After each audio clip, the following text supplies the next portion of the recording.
ನಾನು KGFಗೆ ವಿಸಿಟ್ ಮಾಡಿದ್ದೇನೆ. Surprise visit Indira ಕ್ಯಾಂಟೀನ್ಗೆ.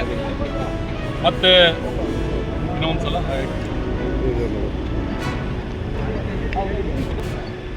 ಇವತ್ತು KGFನಲ್ಲಿ ನಾನು ವಿಸಿಟ್ ಕೊಟ್ಟಿದ್ದೀನಿ. ಯಾಕಂದರೆ ಸುಮಾರು ದಿವಸದಿಂದ ಮೇಡಮ್ ಒಂದು 100 ವರ್ಷದ ಹಳೆ ಮಾರ್ಕೆಟ್ ಒಳ್ಳೆ ರಿಜಿಸ್ಟ್ರೇಷನ್ ಮಾಡಬೇಕಂತ ಮುಂದೆ ಫ್ಯೂಚರ್ 100 ಇಯರ್ಸ್ ಪ್ಲ್ಯಾನ್ ಮಾಡಿ ಅದು ಒಳ್ಳೆ ರೀತಿಯಿಂದ ಡಿಮಾಲಿಷ್ ಮಾಡಿ ನನಗೆ ಉದ್ಘಾಟನೆ ಮಾಡಿಸಿದ್ದಾರೆ. ಮತ್ತು ರಿವ್ಯೂ ಮೀಟಿಂಗ್ ಇಟ್ಟಿದ್ದೀನಿ ಇಲ್ಲಿ. ಮತ್ತು ಸುಮಾರು ಪ್ಲೇಸಸ್ನಲ್ಲಿ ಇವತ್ತು ವಿಸಿಟ್ ಇದೆ. DC ಮತ್ತು ಎಲ್ಲ ಆಫೀಸರ್ಗೆ ಇಲ್ಲೇ ಕರೆಸಿದ್ದಾರೆ. ರೂಪಾ ಮೇಡಮ್ದು ತುಂಬ ಪ್ರೊಜೆಕ್ಟ್ಸ್ ಇಲ್ಲಿ ಆಲ್ರೆಡಿ ಸ್ಟಾರ್ಟ್ ಮಾಡಿದ್ದಾರೆ ಅವರು. ಯಾಕಂದರೆ ಅವರು ಈ ಥರ ಒಂದು ಮಹಿಳಾ ಆಗಿ ಇಷ್ಟು ಸರ್ವಿಸಸ್ ಡೈರೆಕ್ಟ್ ಚೀಫ್ ಮಿನಿಸ್ಟರ್ ಮುಖ್ಯಮಂತ್ರಿ ಅವರಿಗೆ ಮಾತಾಡ್ತಾರೆ. ಏನೋ ಸಮಸ್ಯೆ ಇದ್ದರು ಎಲ್ಲ ಮಂತ್ರಿ ಹತ್ರ ಡೈರೆಕ್ಟ್ ಮಾತಾಡ್ತಾರೆ. ನನ್ನ ಆಫೀಸ್ನಲ್ಲಿ 4-5 ಸಲ ಬಂದು ಡೈರೆಕ್ಟ್ ಮಾತಾಡಿದ್ದಾರೆ ಇಲ್ಲಿ ಏನೇನು ಸಮಸ್ಯೆ ಇದೆ. ಮತ್ತು ಈಗ ಪ್ರೆಸೆಂಟ್ಲಿ ನಾನು ಇಂದಿರಾ ಕ್ಯಾಂಟೀನ್ಗೆ ವಿಸಿಟ್ ಕೊಟ್ಟಿದ್ದೀನಿ. ನಾನು ಮತ್ತು ರೂಪಾ ಮೇಡಮ್ ಅವರು ಊಟ ಆಲ್ಸೋ ನಾವು ಮಾಡಿದ್ದೀವಿ ಇಲ್ಲಿ. ಇದು ಮುಖ್ಯಮಂತ್ರಿ ಸಿದ್ದರಾಮಯ್ಯ ಸಾಹೇಬ್ದು ಒಂದು ಡ್ರೀಮ್ ಪ್ರಾಜೆಕ್ಟ್ ಇದೆ. ಯಾಕಂದರೆ ಬಡವ್ರ ಸಲಹೆಗೆ ಮತ್ತು ಎಸ್ಪೆಷಲಿ ಲೇಬರ್ಸ್ಗೆ ಆಗಲಿ ಮತ್ತು ಪೇಷಂಟ್ಸ್ ಇಲ್ಲಿ ಹಾಸ್ಪಿಟಲ್ ಇದೆ ಮುಂದೆ ಎಲ್ಲ ಪೇಷಂಟ್ಸ್ ಜೊತೆಗೆ ಯಾರ್ಯಾರು ಬರ್ತಾರೆ ಪೇಷಂಟ್ ಬರ್ತಾರೆ. ಈಗ ಸ್ಕೂಲ್ ಮಕ್ಕಳು ಬಂದಿದ್ದಾರೆ. ನಾನೇ 2 ಮಕ್ಕಳಿಗೆ ನಾನೇ ಊಟ ಕೊಟ್ಟಿದ್ದೀನಿ. ಇದು ನೋಡಿ ಅವಾಗೆ ಗೊತ್ತಾಯಿತು ಮುಖ್ಯಮಂತ್ರಿ ಅವ್ರದ್ದು ಏನು ಕನಸಿತ್ತು. ಅವ್ರು ಏನು ಇಂದಿರಾ ಕ್ಯಾಂಟೀನ್ ಮೊದಲು 180 ಕೊಟ್ಟಿದ್ದಾರೆ ಯಾವಾಗ ಅವರು ಫಸ್ಟ್ ಟೈಮ್ ಮುಖ್ಯಮಂತ್ರಿ ಆದಾಗ. ಈ ಸಲ ಆಲ್ಸೋ 173 ಹೊಸ ಇಂದಿರಾ ಕ್ಯಾಂಟೀನ್ ಕೊಟ್ಟಿದ್ದಾರೆ. ಒಳ್ಳೆ ಈಗ ಬೆಳಗ್ಗೆ ಬಂದರೂ ಇಲ್ಲಿ ನಾಷ್ಟ ಸಿಗಲ್ಲಂತ, ಅಷ್ಟು ಡಿಮ್ಯಾಂಡ್ ಇದೆ. ಮಧ್ಯಾಹ್ನ ಊಟ ಸಿಗಲ್ಲಂತ. ಅದು ಸಲಗೆ ನಾನು ರಾತ್ರಿ ಏನು 500 ಟೋಕನ್ಸ್ ಇದೆ ಅದು ಬೆಳಗ್ಗೆ ಮಧ್ಯಾಹ್ನ ಯೂಸ್ ಮಾಡ್ಕೊರಿ ಅಂತ ಅದು ಹೇಳಿದ್ದೀನಿ. ಅದರಿಂದ ಈಗ ಮೇಡಮ್ದು ರಿವ್ಯೂ ಮೀಟಿಂಗ್ ಇದೆ, ಅಲ್ಲಿ ಹೋಗ್ಲತ್ತದೆ. ಆಮೇಲೆ ಮತ್ತೇನೋ ಒಂದು ಮಾತಾಡ್ತೀನಿ.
ಶಾಲೆಯಲ್ಲಿ ವಾರ್ಷಿಕೋತ್ಸವ ಕಾರ್ಯಕ್ರಮ ನಡೀತಾ ಇದೆ.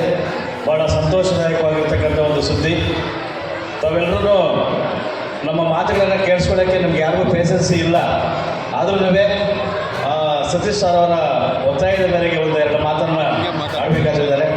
ಹಾಗಾಗಿ ಈ ಡಾಕ್ಟರ್ ಸತೀಶ್, ಜಗದೀಶ್ ಮತ್ತು ಹರೀಶ್ ಅವರ ತಂದೆ ರಾಮಕೃಷ್ಣಪ್ಪ ಅಂತ ಅವರು ಮಾಸ್ಟರ್ ಆಗಿದ್ದರು ಮತ್ತು ಶಿಕ್ಷಣ ತಜ್ಞರಾಗಿದ್ದರು.